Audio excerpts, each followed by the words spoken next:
Hello, my friends, and welcome back. I have got for you the week ahead energies for March 25th through the 31st of 2024.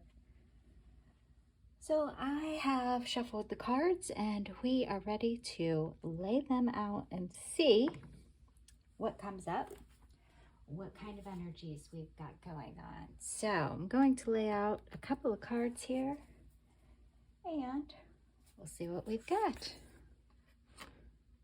We've got 3, the Empress, the 10 of Swords, the 9 of Pentacles,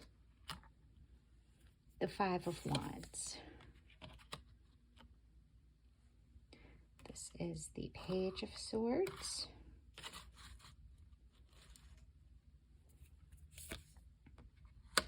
the 4 of Cups, 6, the Lovers, and the 2 of Wands. This is very exciting stuff here, my friends. Okay, so what I am seeing here is that we have got 2 major arcana cards, the Empress and the Lovers, which means that there's some big archetypal energies that are going to be going on this week. I see a lot of creativity going on in this spread and maybe some choices going on. So based on what I'm seeing here, we're going to talk about the Empress card. This is the energy of the week, which is complete creation. This is maternal instincts, femininity, beauty, growth, growing, collaboration. You know, these are the things that will be going on within this week, and you're going to probably be feeling really quite a large sense of growing, which makes a lot of sense too, because, you know, here in the Northern Hemisphere, this past week we had the spring equinox, so we are starting to see more daylight. We have stepped into spring. You know, this is the time of creation and growth and fertilization. So I think you're going to be feeling that energy a lot this week, which is pretty cool. Now, the 10 of Swords, that's this cup right here, or this card right here. The 10 of Swords is a card that represents how you're going to be feeling going into the week. The 10 of Swords is kind of like that breaking point feeling. It's really when we have gotten to a point where it's time to look for the next new thing, you know. Particularly with the swords are that really active energy. I think that you're going to find that you're feeling a lot of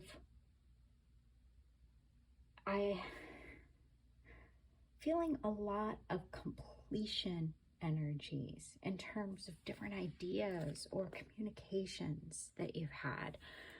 I don't think that you're going to spend a whole lot of time going into this week having any kind of worries or high emotions. I think you're going to be in that logic area and being really in your thoughts. But again, going back to this Empress card, I think it's because you've gotten to a point where what you've been working on is kind of getting to that final point of manifestation and really a sense of completion. And I think that's what you're going to be feeling, that sense of completion, which then of course leads us into a completely new cycle, which, how exciting is that to be at a point where you can sit there and say, I have put something into action and I have created something, and now that's coming to completion, or it's coming to realization, and really I'm able to start a new cycle. It's very exciting. The 9 of Pentacles is a card that, as you can see, she's quite happy. You know, this is a card that talks about comfort and really easing into what you've created. This is enjoyment and abundance, and I think that this card falls in the position of the potential challenges of the week. So I think that what you are going to be challenged with is feeling this ending and understanding that it is a new beginning, and feeling that place of abundance, feeling comfort. That's the challenge of starting something new, right? When we do something new, it can be pretty scary. And this card encourages you to remember that there is abundance. You have created, you have this new cycle going on. There is really no need to search after perfection at this point. You're kind of at the point where you need to sit down and enjoy the abundance that you have. I think that when we look at how we can possibly lessen that challenge that we might feel, the Five of Wands, this to me has always represented people working together to get to a common goal, but in a little bit more competitive way. Not the combative, I'm going to beat you kind of way, but more in that friendly competition that eggs one another on. You know, I'm reaching for the next spot. You come with me. Reach for the next spot. Hey, I can do this. Come with me. This image is definitely a reaching and intertwining. You know, you see all of the wands intertwined. They are definitely going to the same goal. But it's also the goal of searching for that passion and the ideas. So in terms of not getting stuck, feeling like you don't have abundance, not getting stuck in the fear of starting something new, perhaps this is a time to do some co-working. Maybe you have somebody that you can work with this week and be able to both reach your goals at the next step. I think this is a great reminder that anytime that we are feeling challenges in our life, whether they are limiting beliefs, whether they are financial problems or relationship problems, look to your community and ask for the help that you need. We have people in our community that will be more than happy to egg us on, to encourage us, and to walk a parallel path with us. So don't be afraid to reach out to people. The Page of Swords is representing something for us to look forward to this week. The Page of Swords, look at her. She is in her ideas. She is digging into books. She is balanced on that sword from one area to the next. And we can't see how far down this drop goes, but she did walk across that. She did get so incredibly into her research and her words and her ideas and her thoughts that she was actually quite easily able to balance across some sketchy area. I mean, I don't know about you, but I don't want to tiptoe across a sword without shoes on. And I certainly don't want to do it from one rock to another. That seems like that would be rather difficult. But she is really anchored in what she knows, what she thinks, and it looks like she is doing it quite successfully. So I think that in terms of something to look forward to for the week is really being able to rely on your ideas. Maybe you're going to have new ideas. You know, I see these birds and the wind all coming in and just creating such incredible ideas and communications. And I think that that is what's going to get you past any kind of hardship that you might feel this week.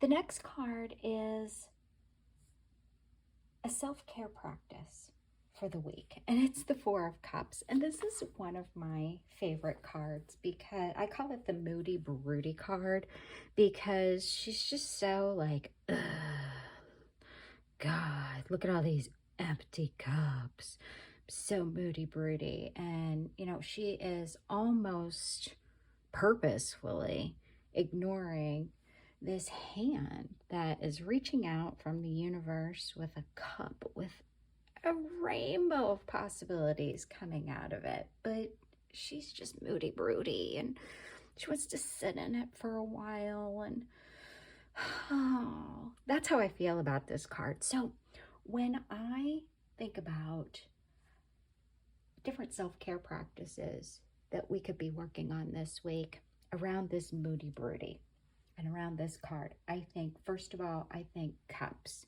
Take care of your emotions. What do you need to do to feel like your cup is full? So many of us spend so much time caring for other people that we forget to care for ourselves, and we need to fill our own cups. So we have the rainbow of possibility of different ways to fill our cups. Perhaps you like to fill your cup by doing things that physically feel good, like taking a bath or getting a massage or going for a hike. Those are lovely things. On the other hand, maybe you need to spend time with someone special. Maybe you have that one friend who you would invite over, but the only thing that you guys would do would take naps. You really wouldn't even spend much time talking because you don't need to. You just enjoy being in one another's presence. Maybe that's something to do. Or perhaps, just like the Page of Swords over here, you need to get lost in a good book. Or maybe you need to use all the colors of that rainbow and go out and finger paint or color in a coloring book or paint with watercolors, draw something. The point is that we need to fill our cups, and we have every opportunity in the world to do it. And I think what's coming to mind very particularly about this is doing something just for the sake of doing it, for no other reason. You know, don't go out and paint a picture because somebody wants to paint a picture. You want to give a gift to somebody. Just paint a picture for the pure joy of mixing water and paint and slapping it onto a beautiful piece of paper and laughing and enjoying and feeling your spirit rise. That is really the goal, is to feel your spirit rise, which then leads a whole other area of how can you fill your cup. Perhaps this week, as we are again in springtime, perhaps there is something that you need to do spiritually in order to feel that your cup is full. This is a great opportunity to sit down and think about what exactly would fill my cup. How do I do that? And you know, something that also came up, maybe what you need to do is fill your cup by ignoring the all the incredible crazy things that are going on, and just be for a moment. Just sit on that pillow and just be moody broody, or just be in happiness, be in contentedness, but having boundaries about where you're going to spend your energy. I think that's really what this message is coming down to. What are the boundaries as to where you're spending your energy, and what do you need to do to create those boundaries so that your cup is being full? So this next card is going to be a message. These two cards are messages from the universe. So this is a general message, and it's 6, the Lovers, and oh, they look quite happy and enamored with themselves. Who doesn't love the Lovers? I mean, look at this. This is love and passion and unity and entanglement and fire and oh boy, it's all the excitement, right? The other piece that goes along with the Lovers card is that often this is considered the card that reminds us that you need to make a choice. So I'm wondering, is the universe giving you a message that says, hey, you can find the love, commitment, the unity, the passion, the excitement that you want if you choose to find it. I keep looking back at this 4 of Cups. You can be moody, broody, or you can look to the future. And when you find that joy, that love, that unity, that is the choice to make. The choice is always love, isn't it? The other piece to the Lovers is that it can refer to the inner parts of ourselves. You know, we each have a masculine side and a feminine side, and the Lovers is kind of like that joining of those two pieces. You know, we need to be feminine and soft and receptive and creative and destructive, and we need to be active and masculine and, you know, forceful at times. We need all of those pieces. They are all quite lovely. So I say that the message that I'm getting from this card from the universe is look for love. Choose love. This week, when you are looking for ways to care for yourself, ways to get over hurdles, ways to take action on your goals and your dreams, choose love. The last card, again, a message from the universe. This is a reminder of a strength that you have. And it's the 2 of Wands, which is pretty neat to me. So as a strength, the 2 of Wands can refer to the ability to explore possibilities. The 2 of Wands can be referring to planning and decision making. You must have these skills for this to come out. You have the capability of creating duality and balance and harmony, even partnership. And this really refers to action and inspiration and your willpower and your passion and ambition. You know, you look at this woman with her 2 wands. She sits looking out the window. There's so much possibility here. You see that she's even got the globe in front of her and a picture of a beautiful van with a surfboard. So there's even this idea of what is it that I want next? And you have the strength to make that come true. You have the ability to really create a place where you can look out into the world, where you can take action, where you can be inspired and inspire others. So don't forget that this week. So that's all that I've got for you today. I hope that this was helpful, and I will see you again next week. Bye-bye.